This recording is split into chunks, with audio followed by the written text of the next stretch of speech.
Oh, and we are live. Okay. Welcome to the Restaurants Grow podcast, where you get tips, tricks, and tactics on how to grow your restaurant business. Today on the show, we welcome Tunji Junard, CMO and co-owner at Steam Boys, a multi-unit, all-you-can-eat Asian eatery with lots of dumplings.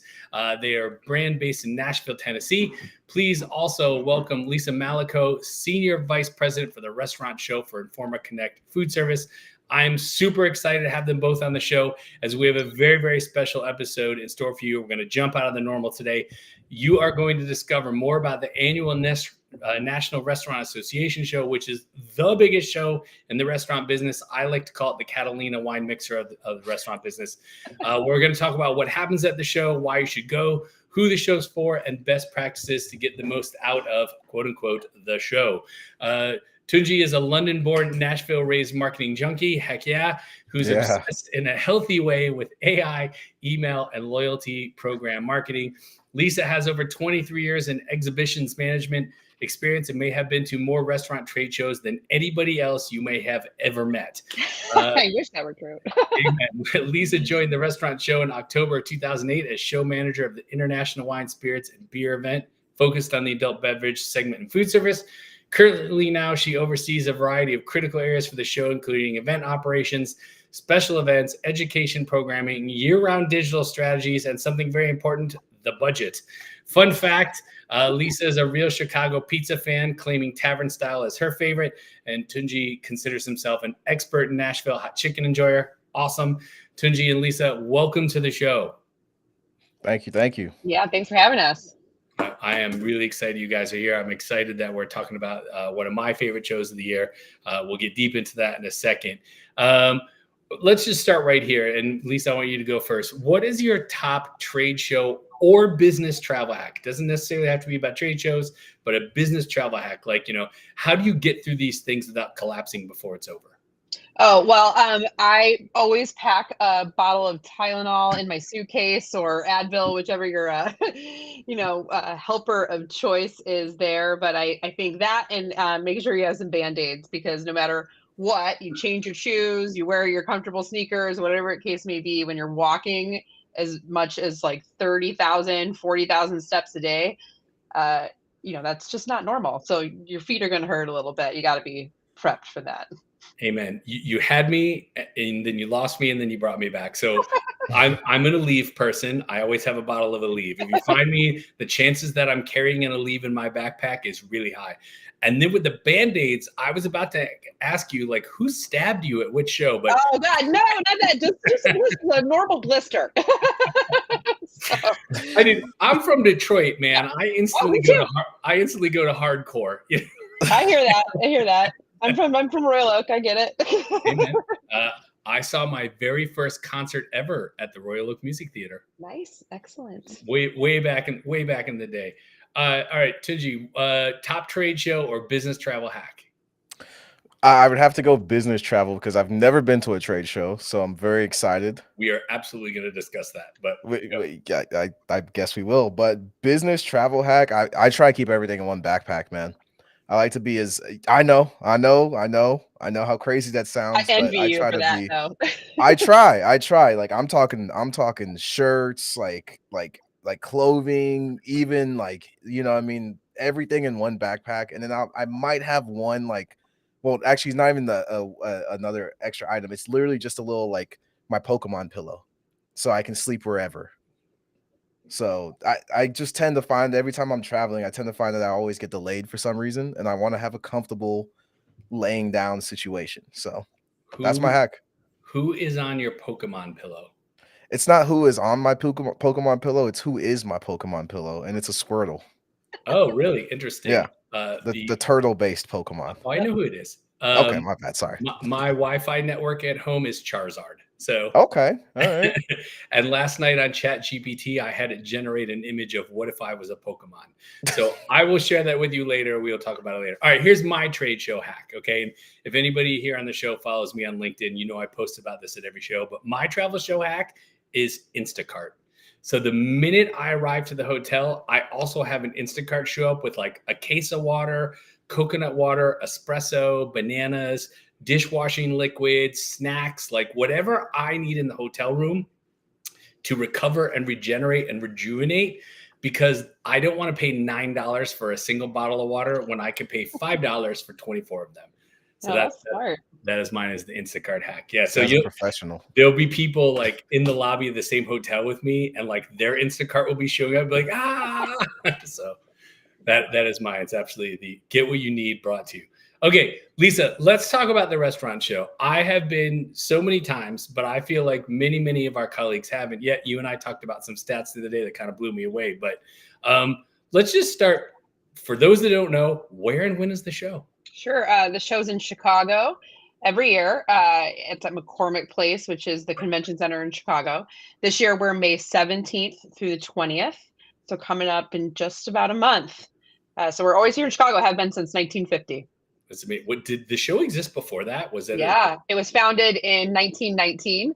So this is going to be our 104th edition of the show. It would be 106, but unfortunately we had a couple cancellations during COVID. But it's one of the oldest trade shows in the country, certainly in the food service industry as well. But and before 1950, we were in Chicago many times, but it traveled a little bit. It was actually the first iteration of it was in Kansas City, and it started because there was an egg crisis, interestingly enough. And so that's really what started the National Restaurant Association, and by proxy, the show that went along with it, was that restaurateurs banded together and were like, we got to fix this.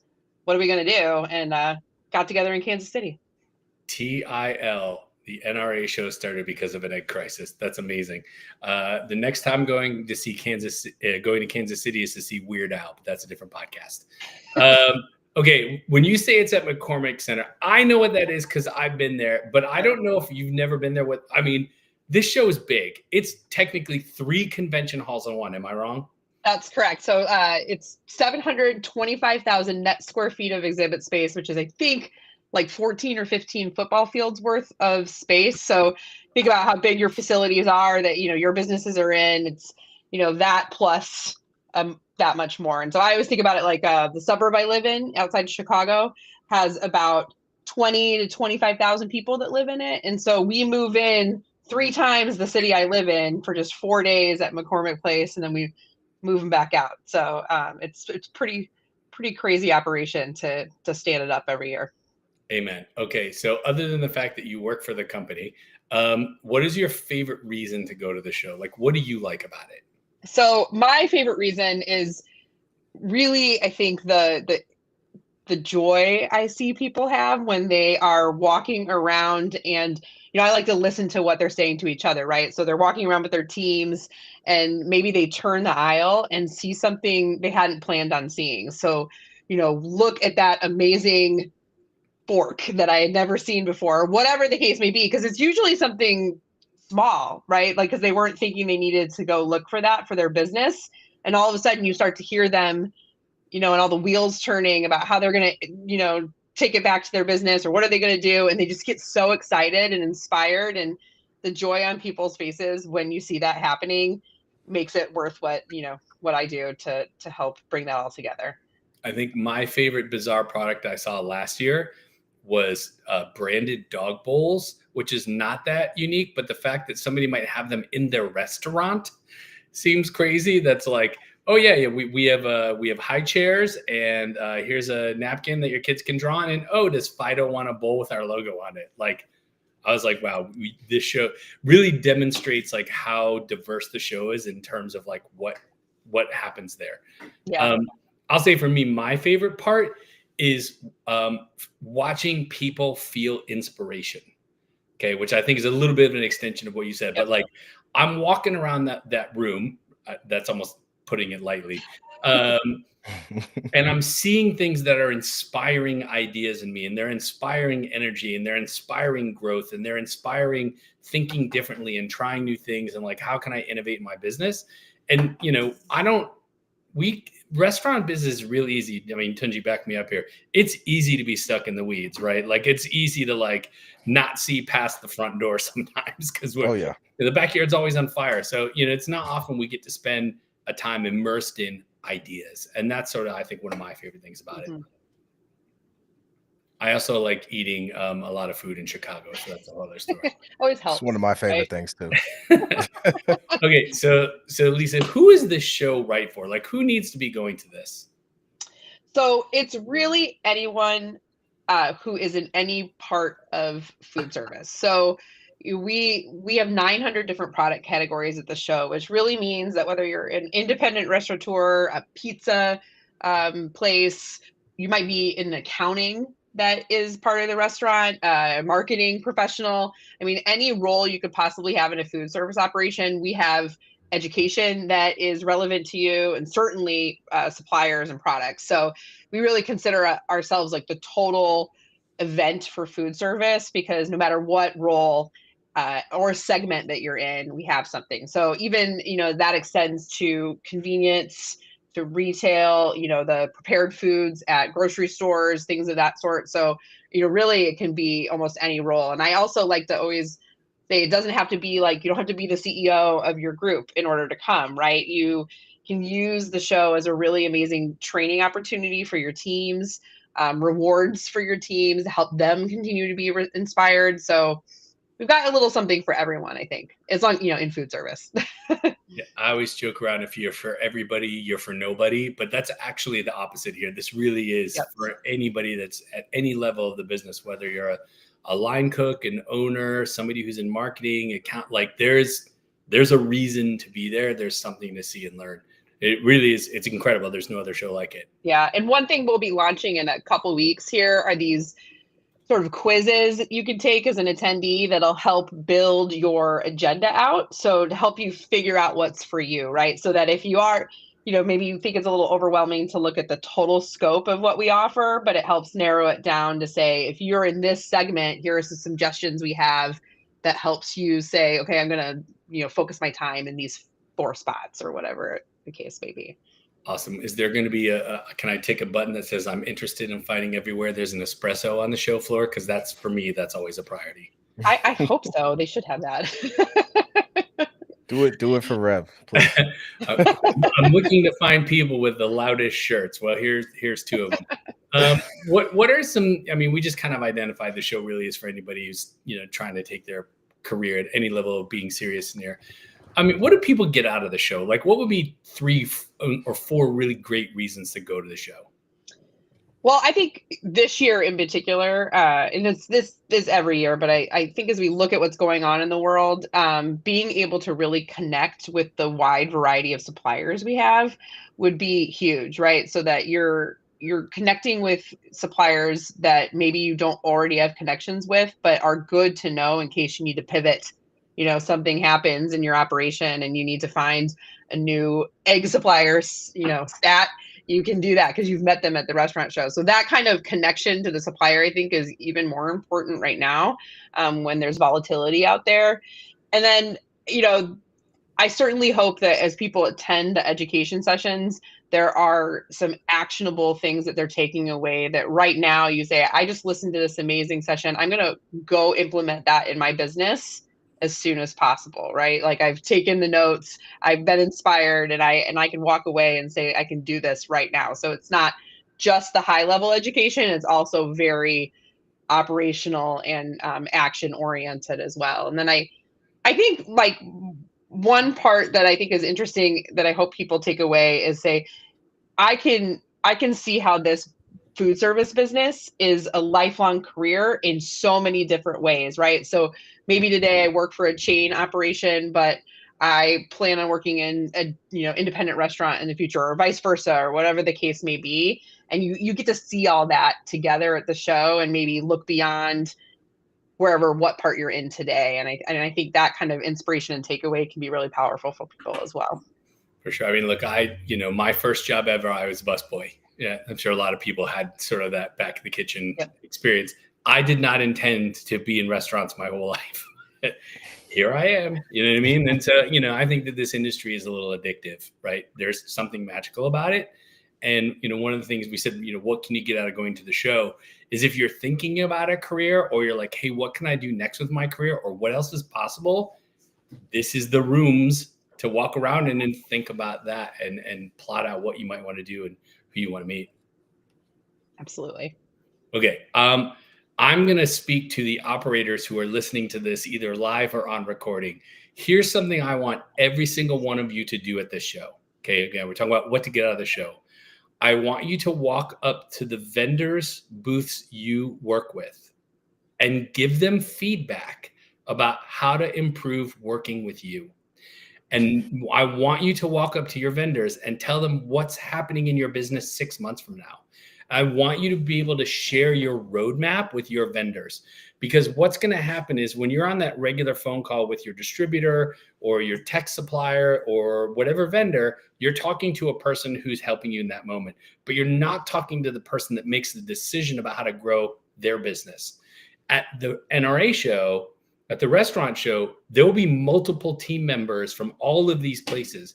So if you go talk to your rep, it's likely the person that's in charge of purchasing or product development or the CEO is also there, and you can get them in. And I'm telling you that your vendors want that type of feedback from you. So I urge you to go meet with your vendors and tell them what you need and where you're going. It's awesome. That's clutch, actually. Yeah. And think about it. Like, you can do that all in a couple of days at the restaurant show rather than having to make however many different phone calls or have separate meetings or whatever the case may be. It saves you time. Oh, I'll do the phone calls and meetings if need. I need them to know. Like, for me personally, that's just how I've always been. But being able to be right there and be a conversation away is like I said, that's clutch. I totally agree. What are some tips, and we're going to segue here shortly, but Lisa, what are some tips that you would give people on how to navigate the show? Again, it's massive, right? Yep. How do you navigate this? Yeah, so we have our show directory, which also powers our mobile app. But I really urge everyone to take just a little bit of time to plan out your route. I mean, like I said, it's a pretty big event. So, I always say you have to plan to a certain point, but you also need to leave space in your day to be able to wander. And so that sounds like I'm trying to be a little contradictory there, but I would never want to take away that moment where you just happen upon something, right? That happenstance moment that happens at trade shows. But I kind of feel like if you don't also go in with a plan, you're just going to get overwhelmed and not see the things that you are spending your valuable time looking for. So, getting on that show directory and kind of plotting out your days there, I think is really important. Will the show directory tell me where people in mascot costumes are throughout the floor? Because I'm deathly afraid of it. No, I wish, but I did hear a rumor. I don't actually know if it's true, so hopefully I'm telling the truth here. But I heard that the Kool-Aid Man is making an appearance at the show this year, which I'm really excited about. And then we've got the Wienermobile again, and some things that I think are kind of annual favorites. But I literally have their business card on top of my desk. So there we go. I'm open from my apartment. My second biggest phobia in life is people in mascot costumes. And so 2 years ago, Tony the Tiger followed me down, like the far hall, and I had to leave. I was so freaked out. I was like, I love Frosted Flakes, but right now I'm scared. Did you see the guy last year who was walking back and forth in the Poseidon outfit? Well, sorry. If I can see their face, we're good. You're good. So okay. It's just makeup and a costume. That's cool. But if you have the head on and I don't know who's in it, I'm having a freak out. Gotcha. So if you see me freaking out, people, you look behind me and there's probably Bucky the Beaver. I would say this in terms of how to navigate the show, and you kind of touched on this, is have a goal. Know why you're going and know what you want to accomplish by being there. So if it's one-on-one conversation with your vendors, set that as your goal. Or if it's to discover new technology that will help move the marketing side of your business forward, have that goal in mind, and have it in mind before you get on your airplane or before you drive there or take a hovercraft, whatever way you go. Because the minute you step on that floor, it's like being sucked up into the Wizard of Oz. You don't know which adventure is coming around the corner and you'll lose sight of your goal. So for sure, I think more than any other show is having the plan of what you're going to do before you get there is super important. Are you ready, Tunji? So Tunji, you've never been to the show before. It's public now. Everybody knows. What, other than the fact that you're going to get on stage and share some awesome stuff with us, what made you want to go this year? Honestly, I mean, I think you, Rev, I never really had ever planned to be in the restaurant industry, especially to this degree. Fortunately, things happen out the way they are, and I wouldn't change it for anything. But building a restaurant, building one store, and we've built at this point, we're on our ninth store, and we've done it in like 5 years. It's I didn't know that you could just leave and go somewhere and learn about how to do it better. I thought it was all just like school of hard knocks, and it is very much a school of hard knocks. But like for me, like when I found out that people were meeting and talking about like restaurants and talking about like, oh, these are the best tools you can use and these are the best strategies and tactics. I mean, I've spent so much time just googling like how do I figure out the best way to lower my costs, my inventory, and cost of inventory and all that type of stuff. And I'm like, well, there's a whole place where people are sitting and talking about this. And on top of that, it gives me the ability to just kind of pull my head out. Like I'm actually re-energized by just the idea of being able to pull my head out of the restaurant, working day to day, and now I can just kind of like sit back and be around people with like minds and who are excited about being in this industry, but also just like, I don't know, man, it's almost like a welcome break, but it's still work. It's still work. It's still work, but it's not the same type of work. Right. It's freaky to me, right? Like if you want to go be a doctor, like there's a training system in place for that. If you want to be a lawyer, like you want to be a physical therapist, like whatever you want to do, there's sort of like training, right?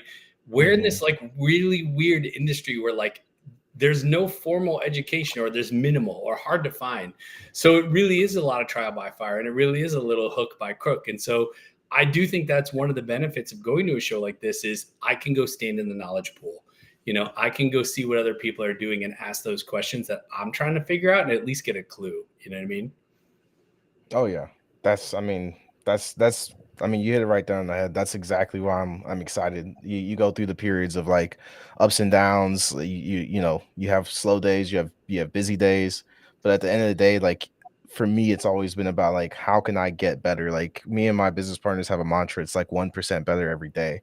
And sometimes it's a struggle to find out what that 1% is. So like if a show like if something like the show, something like this type of conference can help me not only get 1%, but like 2, 3, 4, 5%. I'm like, yo, that's great.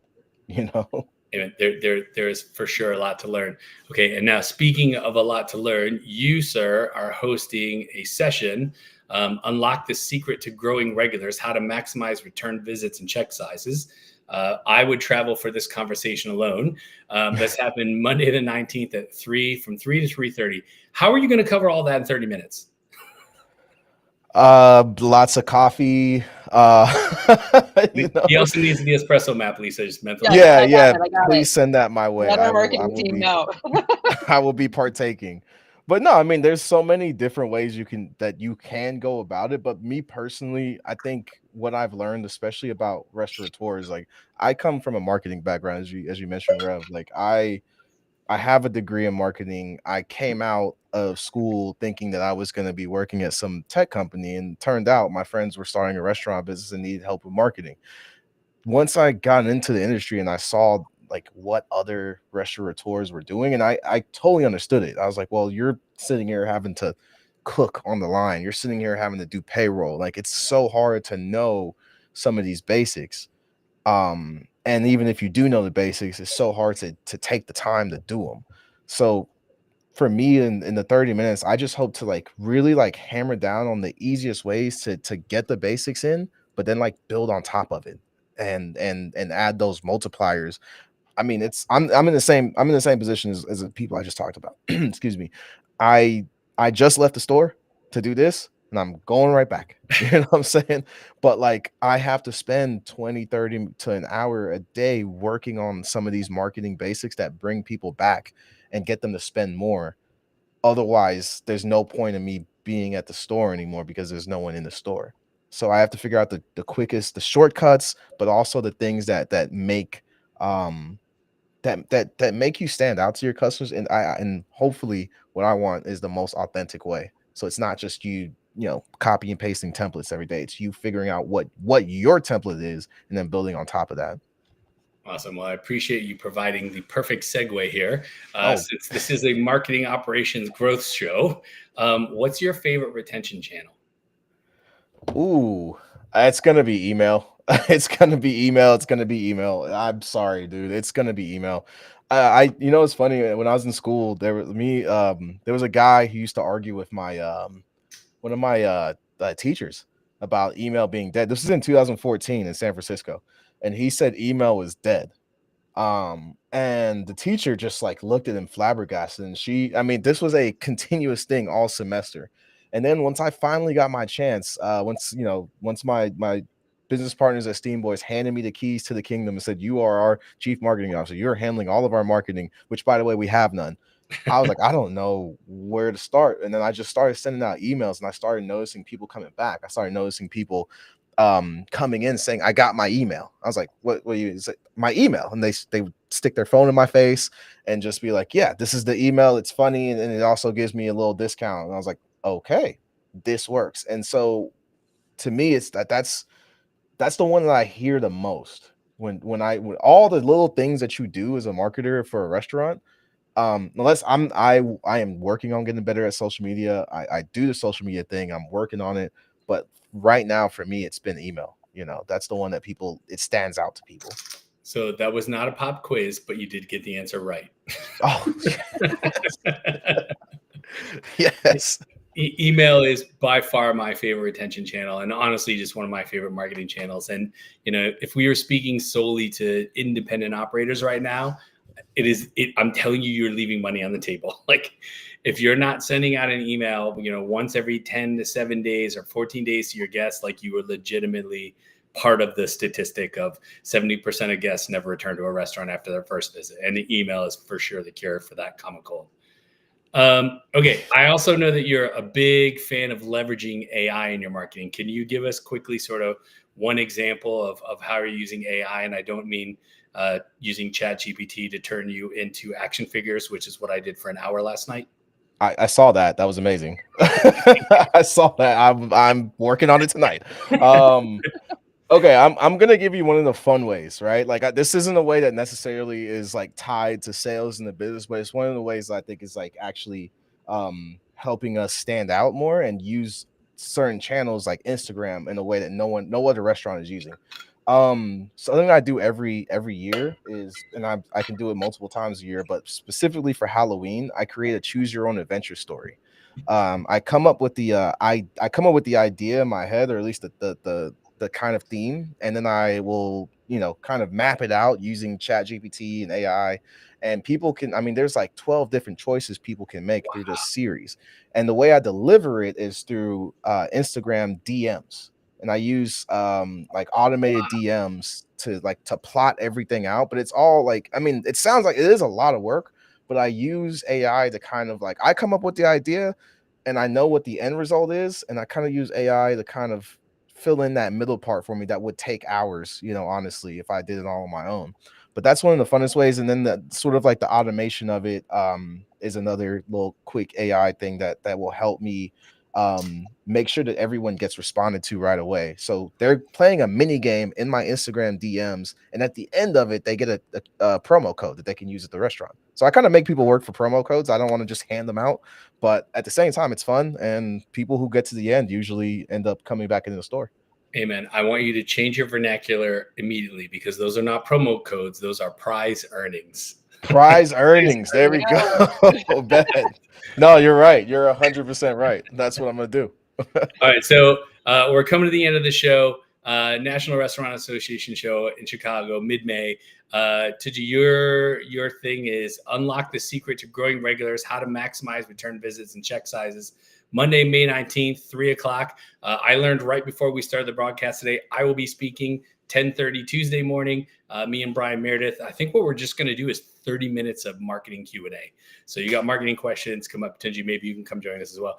Lisa, any closing thoughts here about the show? Where people can find out more, what they should do, what kind of action they should take? Yeah, absolutely. Well, head to restaurant or nationalrestaurantshow.com. Register today. Don't wait till you get to the show. Make sure you get your hotel if you need one. Just get all of that out of the way. No reason to wait. So get there soon. And plug for my fellow marketers, go to Meg. So if you're going to NRA, come in early and go to Meg. Tunji and Lisa, I want to thank you both for joining the show today. I really, really appreciate it. There's a lot coming. Everybody, please check out the show. It's amazing. And also, please jam the subscribe button on YouTube, Spotify, iTunes, or wherever you like